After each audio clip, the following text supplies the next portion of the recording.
Hello, good evening. You're watching South Today. I'm Tom Hepworth. The headlines tonight.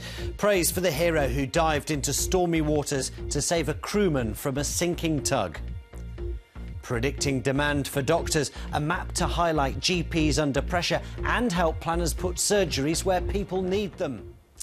Now, the increasing pressure on GP surgeries has been blamed as one of the causes of accident and emergency departments going into meltdown. Now, researchers are predicting that in some areas of the south, the demand on GPs is set to double by 2020.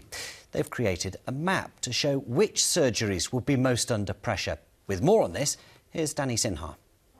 His blood pressure's fine, his afebrile, his heart rate's normal. A&E's close to breaking point came under the spotlight over the winter period, with many struggling to cope. Questions are now also being asked about the important role GPs play and the way that could ease the burden. Researchers in Southampton have created a map to show where the problem areas are and where they might be in the future. It's predicted Winchester, Rushmore, Portsmouth and Southampton will be the most affected by GP shortages, with demand set to double by 2020. The people who are commissioning the general practices hopefully will gain some insight from it, but it also affects the wider issue of adult services, which the council provision. And it's this joined-up thinking that essentially is the primary message that we're trying to get across in terms of getting all these different data sources and departments working closer together. The map allows everyone to see the possible pinch points over the next 5 years. Church Crookham in North Hampshire is one concern. New developments and an ageing population pose a serious problem for surgeries. In nearby Fleet, we asked people how easy it was to get an appointment with their doctor. The surgery I'm at, you have to sort of call at 8 o'clock in the morning and then you usually get either a phone call or an appointment. I've only tried to make one, and that was 3 weeks in advance.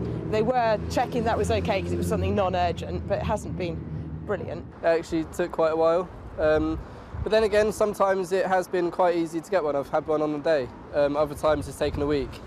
It's hoped this interactive map will better inform people about the services they're paying for. Danny Sinha, BBC South Today. Now, earlier I spoke to Dr David Paynton from the Royal College of GPs and I asked him how the job had changed in the 35 years he's been working as a family doctor.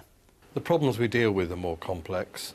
An increasing number of people with long-term conditions, older population, frailty, dementia, mental health issues, diabetes. So huge increase in long-term conditions. So you're a lot busier than you were. And a lot of GPs are retiring or due to do so soon. What can be done to avert a real shortage? Well, there is a shortage and there's no quick fix. It does need a long-term plan, probably over 5 to 10 years. But when you consider that we deal with 90% of all contacts with the health service for less than 9% of the budget, it's also going to require some proper investment into general practice and the community that it serves. To what extent is recruitment a problem? Because perhaps nowadays it's not seen as the glamorous profession that it once was. It certainly appears more stressful. Yes, it hasn't been seen as quite as glamorous as some of the other things that you see regularly in the media. And whilst the focus has been on A&E and A&E targets, but really we're dealing with a symptom there, whilst the cause of a lot of this is a failure to invest in proper care in the community, support in the community, general practice, community nursing, health visiting, community midwives, community mental health workers, all the things that need to be in place if we're going to be able to provide proper care in the community. And how useful do you think this map is, showing the pressure points? The idea of detailing out what we're likely to need over the next 5, 10, 15 years, that sort of detailed planning, in the same way as we look at schools, what sort of schools we're going to need. It's the basic infrastructure of what it is to plan communities. So I think that sort of work is welcome, even though I'm not quite sure whether the details are quite right yet. Dr Paynton, thank you.